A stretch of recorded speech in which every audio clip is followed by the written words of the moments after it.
vous me croirez, si vous voulez, l'autre nuit, je me suis trouvé, moi, misérable pécheur, à la porte du paradis. Je frappais. Saint-Pierre m'ouvrit. Tiens, c'est vous, mon brave monsieur Martin. Quel bon vent. Et qu'y a-t-il pour votre service? Beau Saint-Pierre, vous qui tenez le grand livre et la clé, pourriez-vous me dire, si je ne suis pas trop curieux, combien vous avez de cucugnanais en paradis? Je n'ai rien à vous refuser, monsieur Martin. Asseyez-vous, nous allons voir la chose ensemble. Et Saint-Pierre prit son gros livre, l'ouvrit, mit ses besicles. Voyons un peu. Cucugnan, disons-nous. Cucugnan. Nous y sommes. Mon brave monsieur Martin, la page est toute blanche.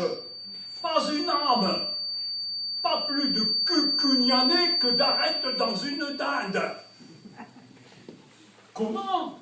Personne de cucugnan ici? Personne? Oh, ce n'est pas possible, regardez mieux. Personne, saint homme. Regardez vous-même, si vous croyez que je plaisante. Moi, pécaire, je frappais des pieds et les mains jointes, je criais miséricorde. Alors, Saint-Pierre me dit, croyez-moi, monsieur Martin, il ne faut pas vous mettre le cœur à l'envers, car vous pourriez en avoir quelques mauvais coups de sang. Ce n'est pas votre faute après tout. Vos cucugnanais, voyez-vous, doivent faire, à coup sûr, leur petite quarantaine en purgatoire. Ah, par charité, grand Saint-Pierre, faites que je puisse au moins les voir et les consoler. Volontiers, mon ami. Tenez, chaussez vite ces sandales, car les chemins ne sont pas beaux de reste. Voilà qui est bien. Maintenant, cheminez droit devant vous. Voyez-vous, là-bas au fond, en tournant, vous trouverez une porte d'argent, toute constellée de croix noires, à main droite. Vous frapperez, on vous ouvrira. Adessias, tenez-vous sain et gaillardez. Et je cheminais. Je cheminais. Quelle battue! J'en ai la chair de poule, rien que d'y songer. Un petit sentier, plein de ronces, d'escarboucles qui luisaient, de serpents qui sifflaient, m'amena jusqu'à la porte d'argent. Je frappais. Qui frappe? Me fait une voix rauque et dolente. Le curé de Cucugnan. De Cucugnan. Ah, entrez. J'entrai. Un grand bel ange, avec des ailes sombres comme la nuit, avec une robe resplendissante comme le jour, avec une clé de diamant pendue à sa ceinture, écrivait dans un grand livre, plus gros que celui de Saint-Pierre. Finalement, que voulez-vous et que demandez-vous? Dit l'ange. Bel ange de Dieu, je veux savoir, je suis bien curieux peut-être, si vous avez ici les cucugnanais. Les cucugnanais, les gens de Cucugnan, que c'est moi qui suis leur prieur. Ah, l'abbé Martin, n'est-ce pas? Pour vous servir, monsieur l'ange. Vous dites donc Cucugnan. Et l'ange ouvre et feuillette son grand livre, mouillant son doigt de salive pour que le feuillet glisse mieux. Cucugnan, dit-il en poussant un long soupir. Monsieur Martin, nous n'avons en purgatoire personne de Cucugnan. Ah, Jésus, Marie, Joseph, personne de Cucugnan en purgatoire. Ô grand Dieu, mais où sont-ils donc? Eh, saint homme, ils sont en paradis, où diantre voulez-vous qu'ils soient? Mais j'en viens du paradis. Vous en venez? Eh bien, ils n'y sont pas. Oh, bonne mère des anges. Que voulez-vous, monsieur le curé? S'ils ne sont ni en paradis, ni en purgatoire, il n'y a pas de milieu. Ils sont... Sainte Croix, Jésus, fils de David, aïe, aïe, aïe, est-il possible? Serait-ce un mensonge du grand Saint-Pierre? Pourtant, je n'ai pas entendu chanter le coq. Aïe, pauvre de nous, comment irais-je en paradis si mes cucugnanais n'y sont pas? Écoutez, mon pauvre monsieur Martin, puisque vous voulez, coûte que coûte, être sûr de tout ceci, et voir de vos yeux de quoi elle retourne, prenez ce sentier, filez en courant, si vous savez courir. Vous trouverez à gauche un grand portail. Là, vous vous renseignerez sur tout. Dieu vous le donne. Et l'ange ferma la porte. C'était un long sentier, tout pavé de braises rouges. Je chancelais comme si j'avais bu. À chaque pas, je trébuchais. J'étais tout en eau. Chaque poil de mon corps avait sa goutte de sueur. Et je haletais de soif. Mais, ma foi, grâce aux sandales que le bon Saint-Pierre m'avait prêtées, je ne me brûlais pas les pieds. Quand j'eus fait assez de faux pas, clopant, je vis à ma main gauche une porte. Non, un portail. Un énorme portail. Tout vaillant comme la porte d'un grand four. Oh, mes enfants, quel spectacle! Là, on ne demande pas mon nom.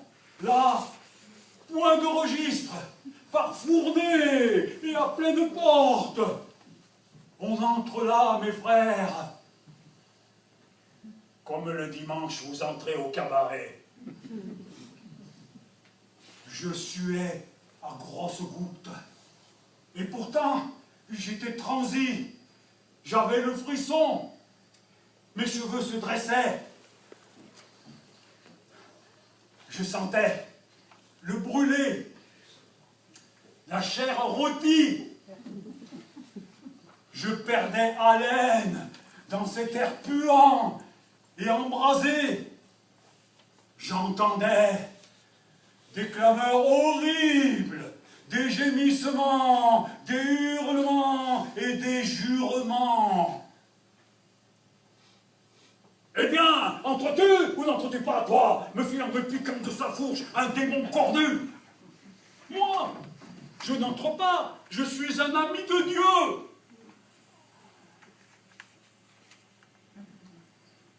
Tu es un ami de Dieu? Et bougre de teigneux, que viens-tu faire ici? Je viens, ah, ne m'en parlez pas, que je ne peux plus tenir sur mes jambes. Je viens, de loin, humblement, vous demander si, par coup du hasard, vous n'auriez pas ici, quelqu'un de cucugnant.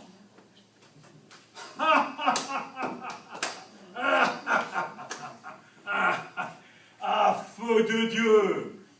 Tu fais la bête, toi, hein? Comme si tu ne savais pas que tout Cucugnan est ici. Tiens, vilain corbeau, regarde, et tu verras comme nous les arrangeons ici, tes fameux Cucugnanais. Et je vis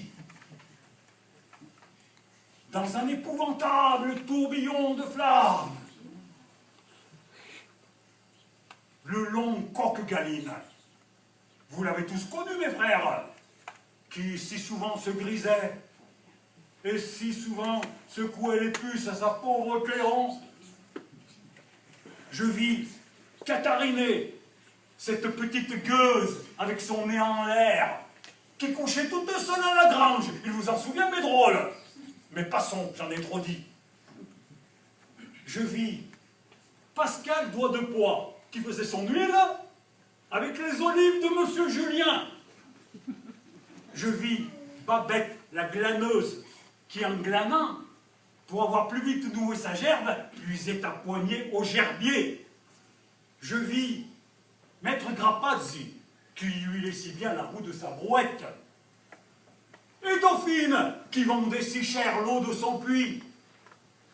Et le tortillard, qui lorsqu'il me rencontrait, portant le bon Dieu, filait son chemin, le chapeau sur la tête, la pipe au bec, fier que Martaban, comme s'il avait rencontré un chien.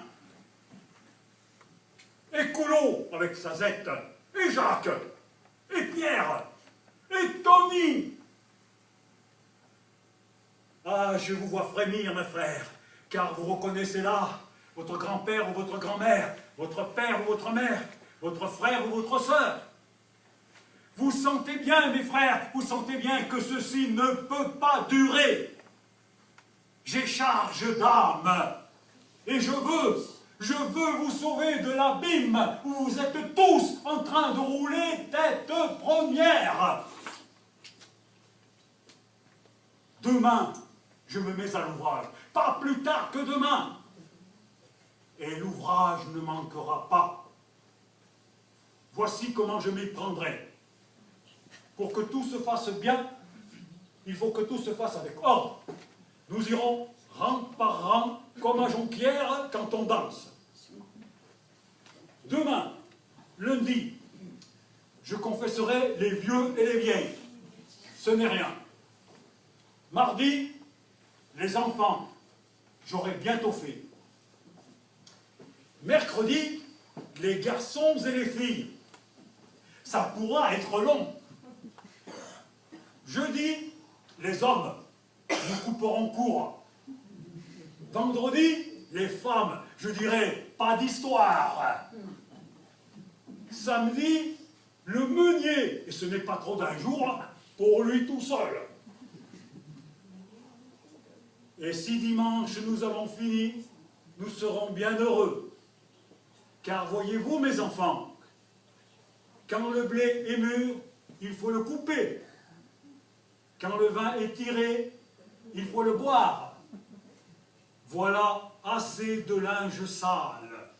Il s'agit de le laver et de le bien laver. C'est la grâce que je vous souhaite. Ce qui fut dit, fut fait. On coula la lessive. Depuis ce dimanche mémorable, le parfum des vertus de Cucugnan se respire à 10 lieues alentour. Et moi, l'abbé Martin, l'autre nuit j'ai rêvé que, suivi de tout mon troupeau, je gravissais en resplendissante procession au milieu des cierges allumés et des enfants de chœur qui chantaient Te Deum, le chemin éclairé de la cité de Dieu.